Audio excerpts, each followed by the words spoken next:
Welcome back to the 146th episode of the Daily Flip podcast. I'm your host, Alex, and today we're going to be flipping through some of the top stories, including the Biden administration's urges to colleges to basically have affirmative action without having affirmative action, why the left is pessimistic about some equality issues in America, and the GOP debate in Milwaukee approaches. And we'll talk about whether Trump or not will show up and the opinions about it. And of course, we will end today with our daily delight, a story meant to leave you feeling positive and ready to take on the day. Now, that's enough rambling from me. Let's jump into our daily debate. So we've had a conversation on this podcast before about affirmative action, about legacy admissions, and the hotly debated topics on college admissions, basically. And my question to you is, are these workarounds okay? If colleges are not explicitly looking at the race of a individual, if they are not explicitly going for these unchangeable characteristics, maybe their gender, and they are not weighting them differently, but they're saying, oh, well, we want to know how your experience as XYZ minority or XYZ race has affected your life. That's a bit of a tricky workaround, but is it okay? Or does it basically serve the exact same purpose?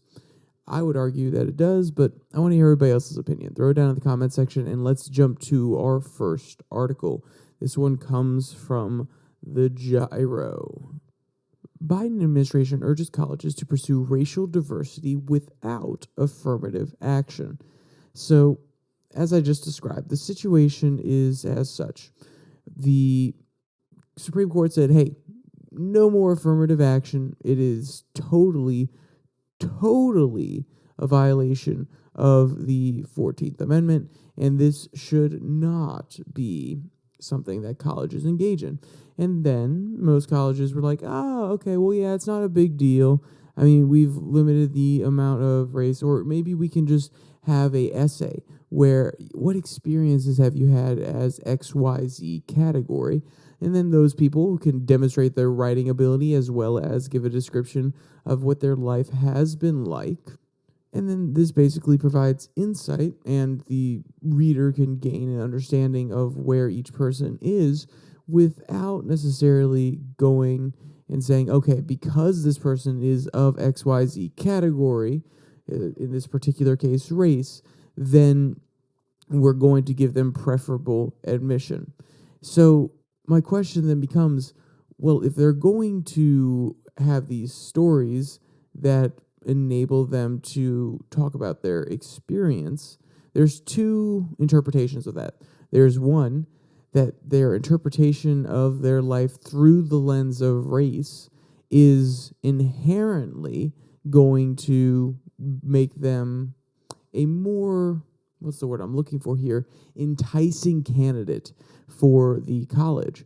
But that also implies that the race still matters, because if telling their story about how race has affected them or their race has affected them, then that inherently means that their race is valuable to these administrators, meaning affirmative action is still basically in place. Now, there is a second interpretation, which is, well, we just want to have an understanding of how the populace has been affected by whatever they're living in. And maybe if a student talks about their negative upbringing in a really rural part of Virginia or rural part of America or rural part of Minnesota that has less resources than the more urban areas, that these sort of things, having a well-written essay describing how life has not been the easiest for them and how they've overcome this, then this is just an objective way of going about it, determining who this person is, what values they hold, what they have learned, how they've overcome certain hardships. So there's multiple interpretations here. I tend to come down on the former point of view, but that is only in certain cases where colleges have said that they're outright going to say or have essays where they talk about how their race has affected the applicant. If they don't have those specific essays and they say, tell us about a hardship that you've experienced. It's still a little bit of a workaround, but it's more general that almost anybody can most definitely have a hardship that they can describe and give as a, maybe 1,000 word essay to these administrators saying, hey, I overcame this. It doesn't have to necessarily be about race, and therefore is more open and equal for everybody. Because also remember, if they have a essay prompt talking about how your race has affected you, sometimes white people could say that they're discriminated against, but it is a little bit more rare. I mean, we're openly allowed to bash a certain segment of the population nowadays, but that doesn't mean that white people get discriminated against in the same way that other races do. So it's hard for a white applicant to always write an essay that is compelling and really does pull on the heartstrings and show that the college should be empathetic to them. So this is all part of the reason that this article is important, is because this is all part of guidance that is handed down by the Biden administration. And they're telling colleges, hey, this is how you should go about it in order to include minorities or help minorities in this application process. And when I say help, I don't mean give them a leg up. I mean just ensure that minorities are still coming to your college and that you are still having a diverse set of people on said college.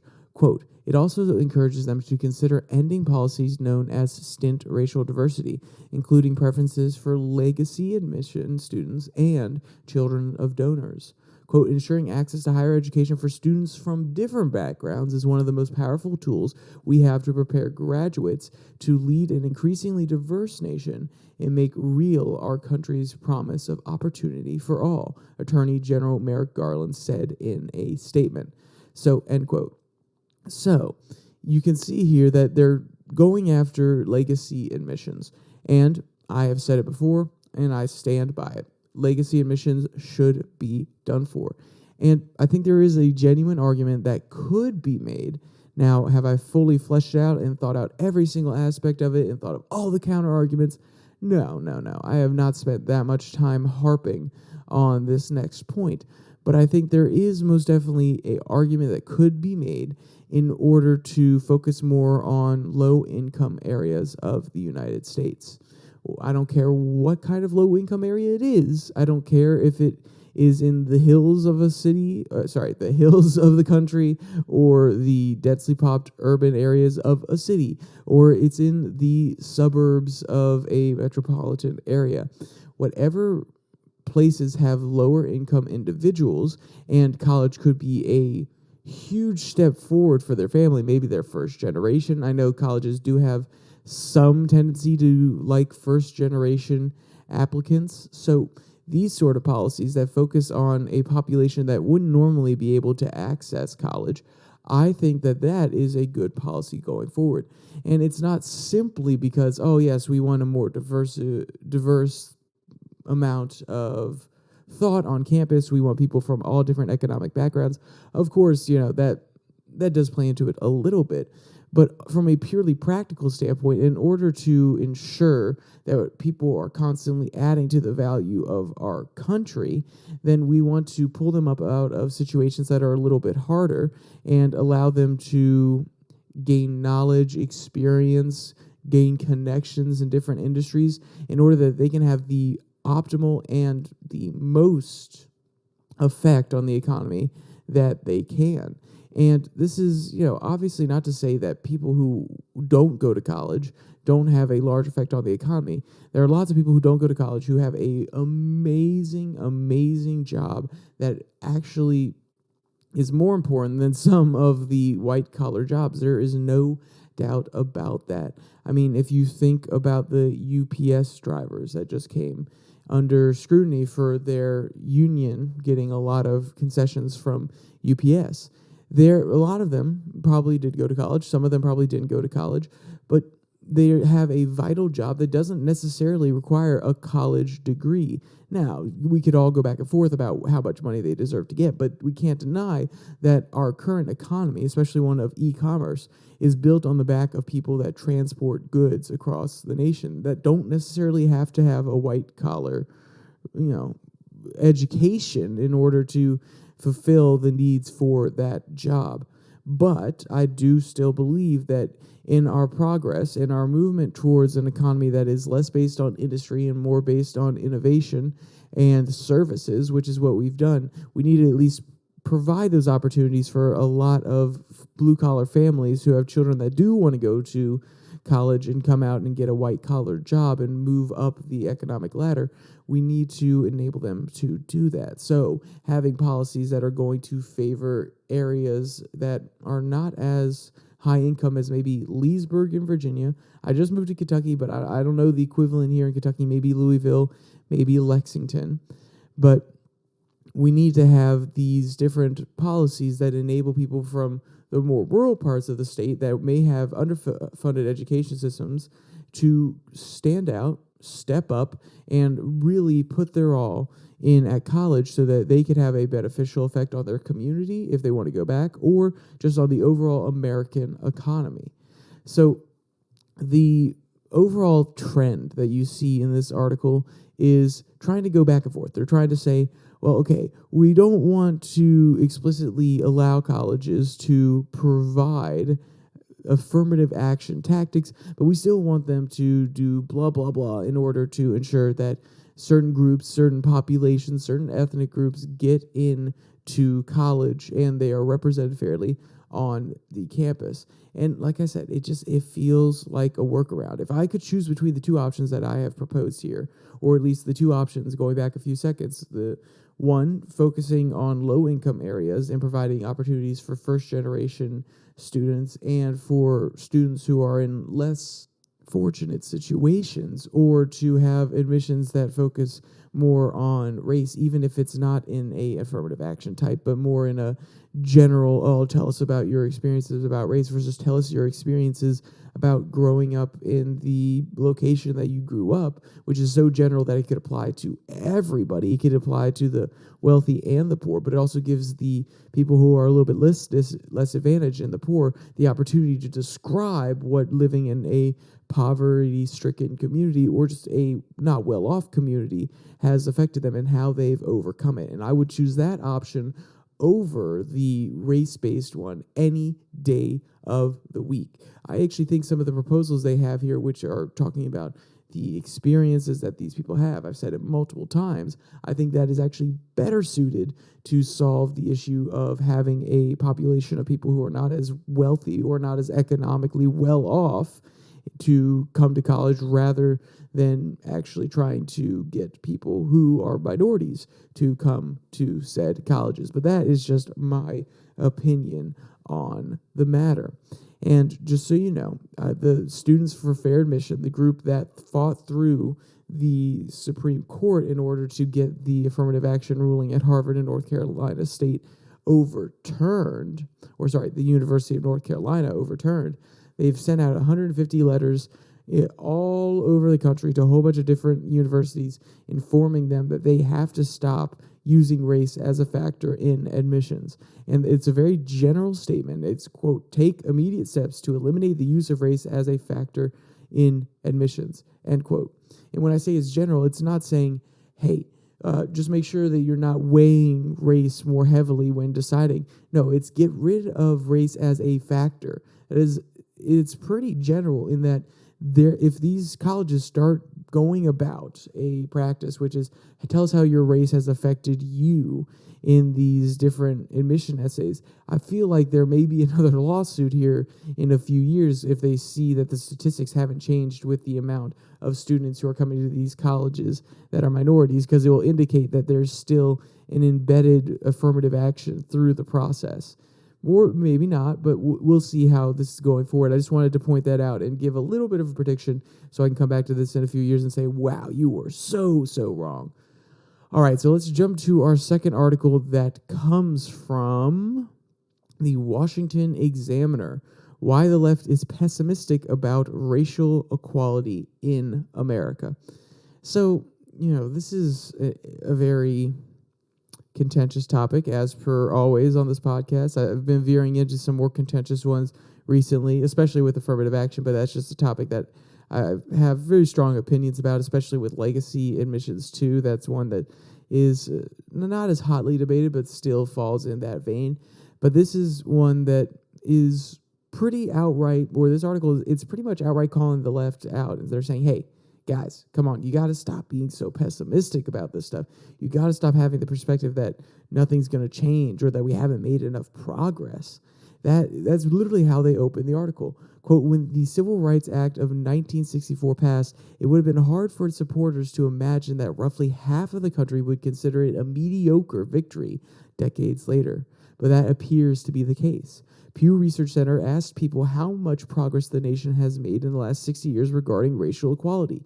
52% of people think America made a great deal or a fair amount of progress, while only 38% of Democrats agree. 43% of Democrats see some progress, and almost 1 in 5 see not much or no progress at all. So, and it's a little bit deceptive the way they do it there. There's not much or no progress at all. Those are the two bottom categories, and they are combining the respondents for both of them. So 1 in 5, that's a little bit less than 20%. So because they say it's almost 1 in 5. So, it's not saying that a huge majority of the population is agreeing. It's even boiling it down to just Democrats. But it is something that points out, wow, okay, either we have lost perspective or things really haven't changed, and more than 52% of the people in America are really just blind to what's going on. I mean, even if you include the fair or the some progress of the Democratic Party, the 38%, then the people who are saying there's no progress, they're even completely disagreeing with people in their own party that have seen some progress. I mean, it's very, very interesting that these people don't see any progress whatsoever. Can we all sit on the same bus? Can we all have the same opportunities under the law? Yes, that is a step forward. Now, it may not be as much of a step forward as some people would like. Maybe they still see a system in place that perpetuates these different racist or maybe disparate impact kind of policies. But under the law, there is equal opportunity for all ever since the Civil Rights Act. Now, of course, I did read a book called, I believe it's The Color of Law or Law in Color, one of the two. It's a very interesting book that talks about how even though we are no longer in law allowing for different policies that would have disparate impacts on, or sorry, not disparate impacts, because those are impacts that are not necessarily foreseen, but have direct impacts on populations of different ethnic groups. Even though we don't necessarily have those laws anymore, we don't have the administration in place to enforce said laws like the policies that were present at the FHA for a very long time. The lingering effects of those policies in the past have still moved forward and created terrible opportunities, like redlining or different policies that kept certain groups out of certain locations, housing projects, or different neighborhoods, and how they have actually forced a form of not de facto, not de jure, but de facto segregation within certain cities and urban areas, and so on and so forth. So I definitely think that there's an argument there, but that doesn't necessarily mean that there hasn't been progress, and it doesn't mean that things have to stay the way they are. Now, because of previous policies and the hardship that a lot of these people in different minority groups have faced, yes, it is harder to move out of these particular neighborhoods, or maybe it's harder to send their kid to a better school system. But that doesn't mean that that option is not available to them. We're providing everybody underneath the law equal opportunity. And that is all the government should be able to do. So if you look at it in that sense, yes, I think we have made a lot of progress, and the government should not be moving forward in order to ensure equal outcome, like a lot of people who would argue that we need more racial progress would say. Or that's my opinion on it. And the Washington Examiner has a similar opinion as well. Quote, until civil rights legislation came along, it was legal for private companies and governments at every level to openly discriminate against non-white people. The country took tremendous steps to ensure equal opportunity and colorblind standards. When it came to voting rights, job applications, criminal justice, the theory was that our system would not penalize skin color. That goal was never enough for the left. The philosophy that has dominated for so long says that people do not have equal rights until they experience equal outcomes. It goes like this. Even if laws and policies are colorblind on paper, they must be racist if more non-whites are punished under them. And even if it's illegal to deny jobs or housing based on race, the system must be racist if some demographics don't end up with them as often. So what they're saying here is it's a problem of equal opportunity versus equal outcome. This has been a serious conversation and a very prominent one that has made its way into the mainstream as the left and the right have really come to bat on these kind of particular issues. Should we provide every single person, every man, woman, child, well, child's a little bit of an exception, but every man, woman of every creed, should we allow them the same opportunities, the same economic mobility if they so choose to go about their way their life in a responsible way and really pull up their family from the lower economic rungs? Are we providing the same opportunity, or do we want to provide the same outcome? No matter where you are, whether you're middle class or you're in the lower class, do we want to provide a strict level that everybody will end up at? If you're extremely wealthy, you'll get pulled down to that level. And if you're on the lower end, you'll get pulled up to that level. And if you're in the middle, maybe you'll get pulled down one year or up the next year. So do we want to have a definitive, hey, this is where we have to end up answer? I think that is extremely, extremely foolish, not just in economic terms, but also in housing terms, also in the consumer good terms. If outcomes are exactly the same for everybody, what does that mean? It means that we have to rigorously plan. We have to rigorously put up a system in which we evaluate what each person makes each year, what each person contributes each year, and then determine what we have to give or take away from them in order to get them to this bar.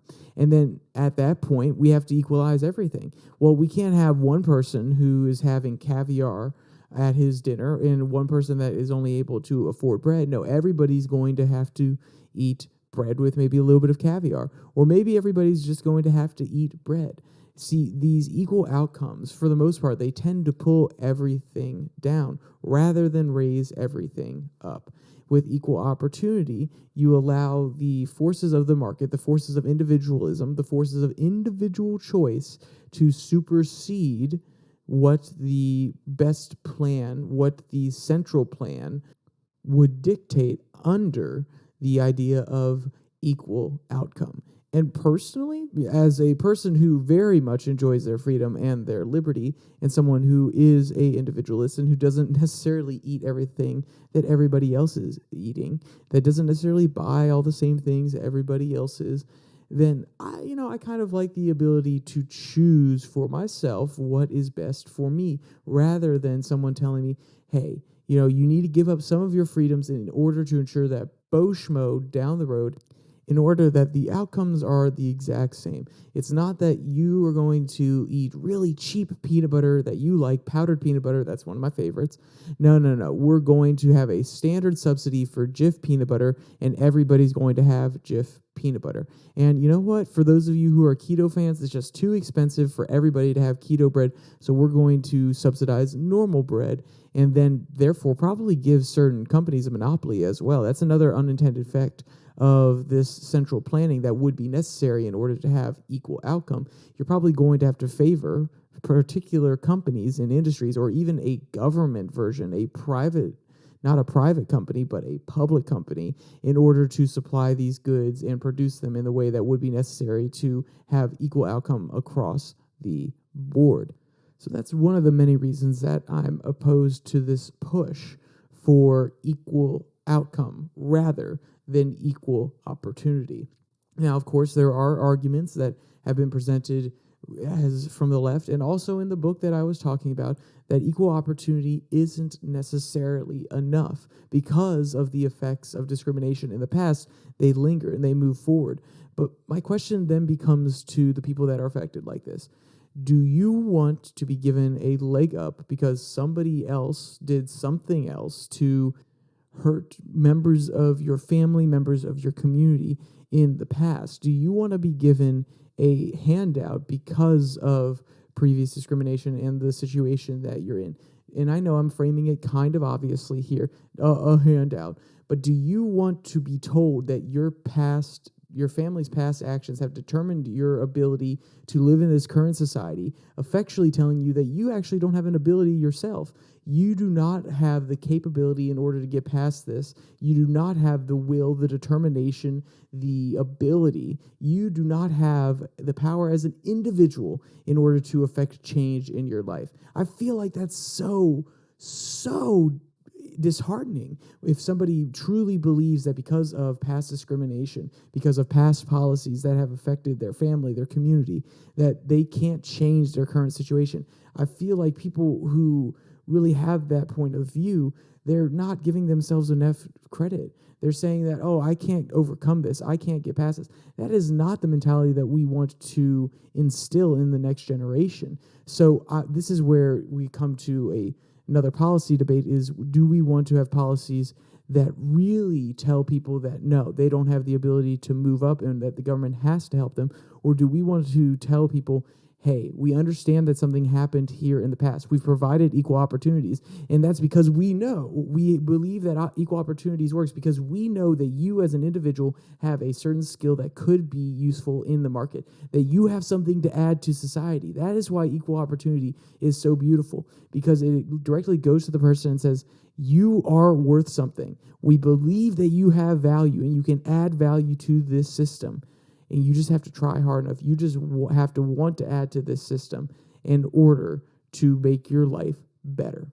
Now, that's enough rambling on this one. Let's jump to our final article that comes from the Dispatch. The GOP debate in Milwaukee approaches. So, this is a talking point that a lot of people in conservative and liberal media have been going back and forth on, which is, will Donald Trump show up to the debate? At this first debate, will he be there? Will he be on stage? Will he be the punching bag that everybody is aiming at? Or will he leave it to the people that are a little bit below him? And his argument that, well, I'm so far ahead that why would I go to a debate? Well, how does it benefit me in any way? I understand it on a purely practical level, on a purely political level. But as a person who's still a little bit of an idealist, come on. Go to the debate.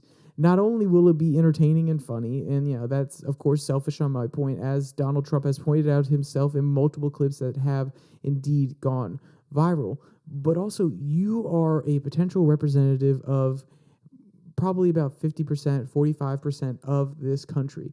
The fact that you are not willing to go up on stage and represent your views and say to the people what exactly you're going to do for them, to debate policy with other politicians, to provide the primary voters a insight into how you are different and how you are going to govern different than these other candidates. This is a very key part of our democracy. Now, I understand that we didn't always have debates, but the reason that we have debates now and the reason that they've stuck around so long is because they are extremely, extremely valuable in determining what each person believes, putting them on a stage, on a microphone. They can't pre-plan, or they can pre-plan some of their answers, but there are certain situations that cannot be foreseen.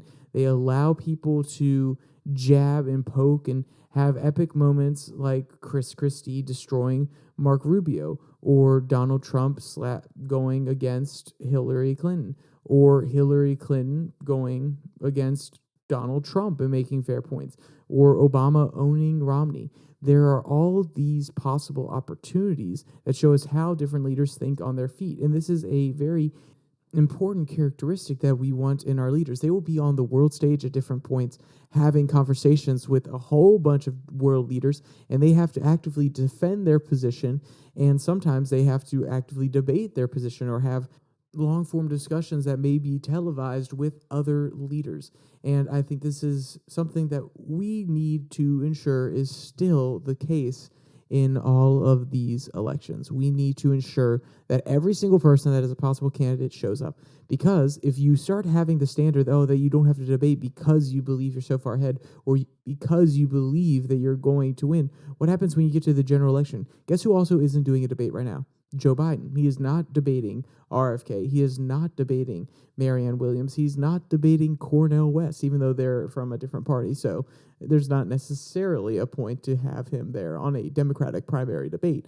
But my point is, if we have this standard set where you don't have to show up to these debates, where you don't have to have a confrontational meeting against somebody who holds different values than you and describe why they're wrong, then we are effectively losing the ability to discriminate between these different viewpoints and choose which one best suits us. And I feel like that is something that we can't stand for here in America. We need this debate to have Donald Trump at it. We need the future debates to have Joe Biden and Donald Trump. We need the Democratic primary debate to have Joe Biden, Marianne, and RFK.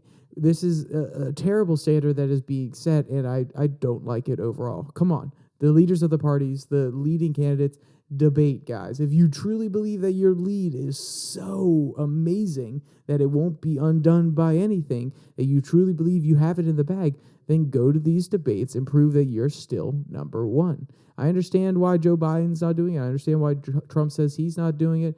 But guys, this is outrageous in my opinion. But enough about all this negative stuff. Let's jump to our daily delight. This one comes from Hudsington Times. Cat politely asks human to put down phone and pet it. So, everybody has that one friend who really needs attention, or maybe they have that cousin, or even if you're an adult, that one kid that really, really needs attention. Well, this is basically the cat in this video. Quote, funny video of a cat putting down the phone of his human has gone viral. Cats don't always want their humans to pet them, but when they do, they often find the perfect way to express their desires. And I mean, that is true. This cat knows exactly what it wants, and it is not hesitating at all in order to get it. So in the video, the cat basically comes up, he puts his both paws on the phone, and he slowly drags it down. And as he does, he nudges his head a little bit more into the human's lap, and the human starts petting him, and you can tell that the cat is very, very satisfied. And if you want to see this cute video, or you want to read any of today's articles, there'll be a link in the description below that like and subscribe button, where you can also find down there is the link to the podcast on Spotify, Pocket Cast, Google Podcasts, Podvine, as well as the Twitter handle at your DailyFlip, where I post a Twitter tirade on Tuesday and Thursday, 10 minutes, unscripted, not like this where we're quoting from articles, just more of a commentary or a what's on the top of my head kind of thing if I'm reading something interesting that week, or you see a different trend and I really want to comment on it. All right, with all that said, there's only one more thing to say. Stay safe, don't die.